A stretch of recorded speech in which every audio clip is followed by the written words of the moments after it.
Assalamualaikum warahmatullahi wabarakatuh. Bismillahirrahmanirrahim. Salam sejahtera. Semoga kita selalu diberikan kesehatan, keselamatan, dan keberkahan oleh Allah Subhanahu wa Ta'ala. Kali ini saya akan membuka kisah Nabi Idris alaihissalam. Nabi Idris alaihissalam merupakan salah satu nabi yang mewariskan banyak pengetahuan dan masih berguna hingga saat ini.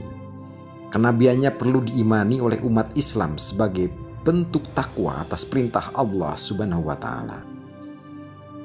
Secara garis keturunan, Nabi Idris memiliki jarak 6 generasi dari Nabi Adam alaihissalam. Urutannya adalah: yang pertama Adam alaihissalam, yang kedua Nabi Syed, yang ketiga adalah Anusi, dan yang keempat adalah Kenan, yang kelima Mihlail, yang keenam Yarid, dan yang ketujuh adalah Nabi Idris alaihissalam. Nabi Idris berasal dari kata darasa yang berarti belajar, sebab Nabi Idris dikenal sebagai sosok yang sangat senang belajar dan suka mengkaji fenomena alam semesta. Nabi Idris juga dikenal dengan nama Ahnuk bin Yarid. Dia dilahirkan dari seorang perempuan yang bernama Iklimah. Selama 345 tahun Nabi Idris hidup di dunia. Dia diutus oleh Allah Subhanahu wa Ta'ala untuk berdakwah di Irak kuno atau Babilonia dan di Mesir atau Memphis.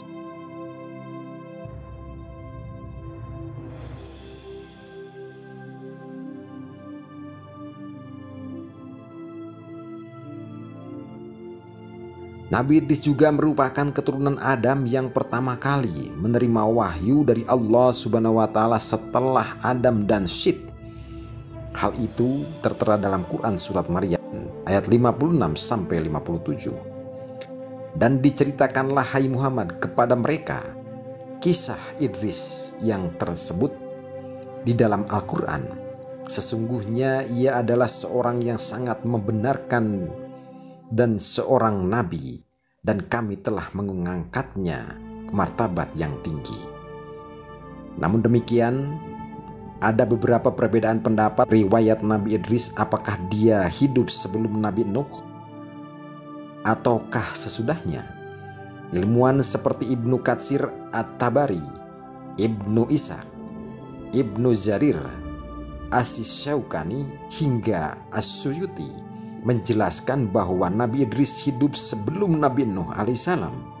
Hal itu berdasarkan nasab, bahwa nama asli Nabi Idris adalah Konuk, yang merupakan nenek moyang Nabi Nuh alaihissalam.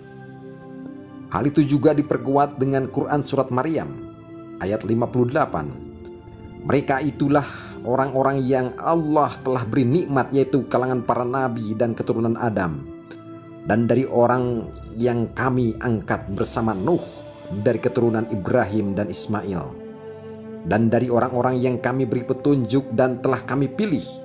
Apabila dibacakan ayat-ayat Allah yang maha pemurah kepada mereka, maka mereka menyangka dengan bersujud dan menangis. Ayat tersebut mengisahkan silsilah keturunannya. Nabi Idris termasuk keturunan Nabi Adam, tidak ikut bersama Nabi Nuh dalam perahu. Dengan demikian, Nabi Idris urutannya sebelum Nabi Nuh. Pada mulanya, Nabi Idris diutus oleh Allah Subhanahu wa Ta'ala menyebarkan agama di Babilonia atau Irak kuno. Namun akhirnya dia berhijrah ke Mesir lantaran penduduk Babilonia tidak bisa menerima apa yang diajarkan Nabi Idris dalam kehidupan sehari-hari. Nabi Idris dikenal sebagai orang yang gemar bertasbih kepada Allah Subhanahu wa Ta'ala. Dia juga selalu melakukan perbuatan baik seperti belajar menulis dan menjahit. Keterampilan-keterampilan itu perlahan-lahan dia ajarkan kepada kaumnya. Selain baik budinya, Nabi Idris juga dikenal sebagai pribadi yang tidak pernah merasa takut ketika berhadapan dengan umatnya yang kafir. Oleh karena itu, dia digelari singanya Allah. Nabi Idris juga dikenal sebagai sosok pemaaf dan tidak pernah sombong. Bahkan Allah Subhanahu wa Ta'ala memberinya gelar Asadul Usud, karena tidak pernah berputus asa ketika Allah memerintahkan untuk menyebarkan agama. Dikisahkan pula pesan-pesan Nabi Idris alaihissalam yang banyak mengandung hikmah untuk manusia sekarang ini. Pesan-pesan tersebut berisi ajaran-ajaran agar manusia dapat hidup lebih baik. Di antaranya, sholat jenazah sebagai bentuk penghormatan kepada pemberi syafaat hanyalah Allah Subhanahu wa Ta'ala. Dia juga mengingatkan kaumnya bahwa sebesar apapun rasa syukur yang kita ucapkan tidak akan mampu menandingi nikmat Allah yang telah diberikan. Selain itu, Nabi Idris juga mengingatkan umat manusia untuk selalu menyambut seruan Allah Subhanahu wa Ta'ala secara ikhlas untuk sholat, puasa, mentaati semua perintahnya serta menjauhi semua larangannya. Kemudian manusia juga diminta untuk menghindari hasad atau dengki kepada sesama manusia yang mendapat rezeki. Nabi Idris juga mengingatkan bahwa kegiatan menumpuk harta sama sekali tidak bermanfaat bagi diri sendiri, kecuali membagikan harta tersebut kepada orang yang membutuhkan. Nabi Idris juga merupakan manusia pertama yang bisa membaca dan menulis. Hal itu dijelaskan dalam Quran surat Al-Alaq ayat 4-5. Surat tersebut mengisahkan Nabi Idris adalah manusia pertama yang mengajarkan cara menulis dan membaca kepada umat manusia. Allah Subhanahu wa Ta'ala memberikan banyak ilmu pengetahuan yang berlimpah selain membaca dan menulis. Nabi Idris juga pandai merawat kuda, paham ilmu falak atau perbintangan, hingga pandai matematika atau ilmu berhitung. Karena mujizat yang diberikan Allah itulah Nabi Idris dikenal sebagai sosok yang cerdas, pandai, dan bijaksana.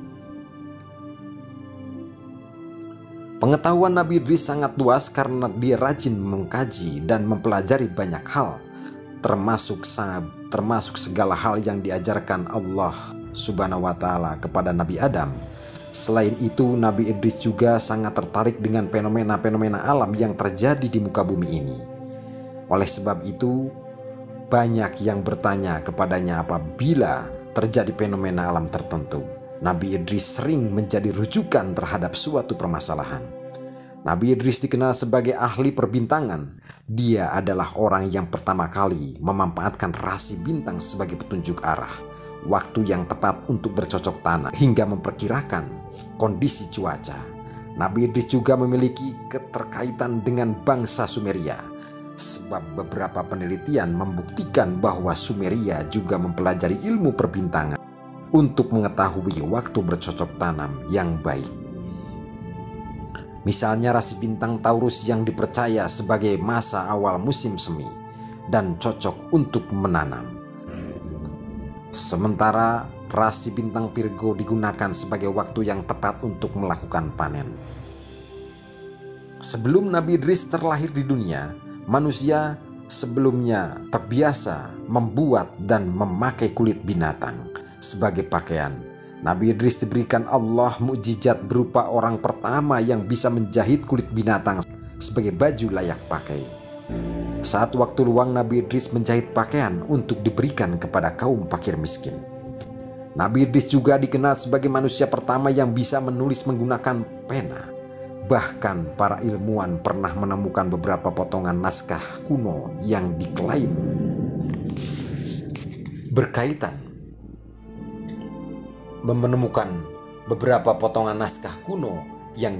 berkaitan dengan Nabi Idris. Naskah itu bernama Kitab Henokh. Salah satu kisah dalam kitab itu adalah tentang peradaban tertua di bumi Lemuria, Atlantis yang hilang di telan bumi. Selain itu, prediksi tentang banjir besar yang akan terjadi di muka bumi. Para ilmuwan itu menduga Kitab Henokh tersebut ditulis oleh Nabi Idris.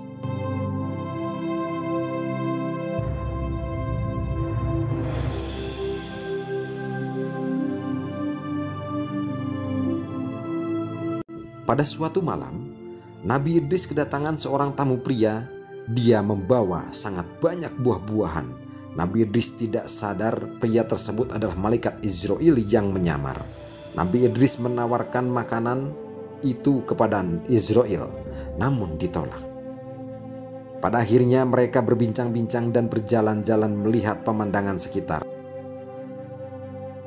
Setelah 4 hari bersama dan sudah cukup akrab, Nabi Idris mulai curiga dengan sang tamu, sebab tamu itu tidak menyentuh jamuan sama sekali. Nabi Idris lantas mengajukan pertanyaan karena diliputi rasa penasaran. "Sebenarnya siapa kamu?" tanya Nabi Idris. "Maaf ya Nabi Allah, aku sebenarnya adalah malaikat Israel," jawab sang malaikat. Tentu saja Nabi Idris terkejut mendengarnya, sebab malaikat Israel bertugas mencabut nyawa manusia. "Kau sudah 4 hari bersamaku. Apakah kau sedang bertugas untuk mencabut nyawa makhluk di dunia ini?" "Wahai Idris, selama 4 hari ini memang banyak sekali nyawa yang telah kucabut. Roh makhluk-makhluk itu bagaikan hidangan di hadapanku. Ku ambil mereka bagaikan seseorang sedang menyuap makanan. Lantas apa maksud kedatanganmu kemari? Apakah kau ingin mencabut nyawaku?" Malaikat Israel menggeleng. "Tidak, ya Idris, kedatanganku memang untuk mengunjungimu karena saya rindu dan Allah telah memberikan izin." Setelah percakapan itu, Nabi Idris membuat satu permintaan. Dia ingin malaikat Israel mencabut nyawanya, kemudian menghidupkannya kembali. Nabi Idris penasaran dengan rasa sakaratul maut yang konon sangat dahsyat sakitnya. Namun permintaan itu tidak segera dituruti oleh malaikat Israel, sebab segala hal yang dilakukan hanya atas perintah Allah Subhanahu wa Ta'ala. "Saya tidak mencabut nyawa seseorang selain atas izin Allah," kata malaikat Israel. Namun Allah Subhanahu wa Ta'ala pada akhirnya mengabulkan permintaan Nabi Idris. Seketika malaikat Israel pun mencabut nyawa Nabi Idris. Melihat sahabatnya kesakitan sedemikian rupa, malaikat Israel menangis. Setelah mati Allah menghidupkan kembali Nabi Idris. Nabi Idris lantas menangis sejadi-jadinya. Dia tidak bisa membayangkan apabila manusia-manusia lain mengalami sakaratul maut yang terasa sakit seperti dirinya. Rasanya sungguh dahsyat, tidak bisa diungkapkan dengan kata-kata. Rasanya sungguh dahsyat, tidak bisa diungkapkan dengan kata-kata. Nabi Idris pun merasa tidak tega apabila ada umatnya yang harus merasakan sengsara di ujung hidup dan mati. Sejak saat itu, Nabi Idris semakin giat mengajak umatnya untuk senantiasa berbuat kebajikan, taat kepada Allah, dan menjauhi segala larangannya. Suatu ketika, Nabi Idris dan malaikat Israel tengah beribadah bersama. Lagi-lagi, Nabi Idris mengajukan sebuah permintaan unik. "Apakah kau bisa membawaku melihat indahnya surga dan dahsyatnya api neraka, wahai malaikat Israel?" tanya Nabi Idris. Malaikat Israel pun menjawab, "Wahai Nabi Allah, lagi-lagi permintaan darimu sungguh aneh. Mengapa kau meminta hal itu? Bahkan para malaikat pun takut melihat neraka, tetapi kau malah memintanya." Nabi Idris pun menjawab, "Jujur saja, aku takut sekali dengan azab Allah itu. Semoga iman dan takwaku kian bertambah setelah melihat neraka." Malaikat Israel lantas meminta izin kepada Allah Subhanahu wa Ta'ala untuk membawa Nabi Idris ke neraka. Permintaan itu pun dikabulkan oleh Allah. Mereka lalu pergi untuk melihat neraka. Saat hampir dekat lokasi, Nabi Idris langsung pingsan sebab dia melihat malaikat penjaga neraka yang sangat menakutkan. Ia menyeret dan menyiksa manusia-manusia yang mendurhakai Allah Subhanahu wa Ta'ala semasa hidup di dunia. Rupa-rupanya Nabi Idris tidak sanggup menyaksikan berbagai siksaan yang sungguh mengerikan itu. Seumur hidupnya tidak ada pandangan yang lebih mengerikan dibandingkan dengan dahsyatnya api neraka. Api berkobar-kobar, bunyi yang bergemuruh, menakutkan, dan hal-hal yang mengerikan lainnya. Dia tak bisa membayangkan apabila hal itu menimpa umatnya kelak. Dia pun ingin semakin giat berdakwah agar tidak ada umat yang tersesat dari jalan Allah Subhanahu wa Ta'ala dan berakhir termakan api neraka. Nabi Idris pun lantas meninggalkan neraka dengan tubuh lemas dan penuh rasa takut. Bayangan api neraka dan segala siksaan di dalamnya masih menghantui dirinya. Selanjutnya, malaikat Israel mengantarkan Nabi Idris ke surga. Di sana Nabi Idris juga nyaris pingsan, namun dia pingsan bukan karena takut atau melihat hal yang menakutkan. Sebaliknya dia sangat takjub dan terpesona dengan segala keindahan yang tampak di depan matanya. Nabi Idris melihat sungai-sungai yang airnya begitu tenang, yang airnya begitu bening, bagaikan kaca. Sementara itu di pinggir sungai terdapat pohon-pohon yang bagian batangnya terbuat dari perak dan emas. Dia juga melihat istana-istana untuk para penghuni surga. Sepanjang mata memandang dan pohon yang menghasilkan buah-buahan yang begitu segar, ranum dan harum. Setelah puas berkeliling, malaikat Israel mengajak Nabi Idris pulang ke bumi. Namun Nabi Idris enggan pulang. Dia terlena dan ingin tetap berada di surga.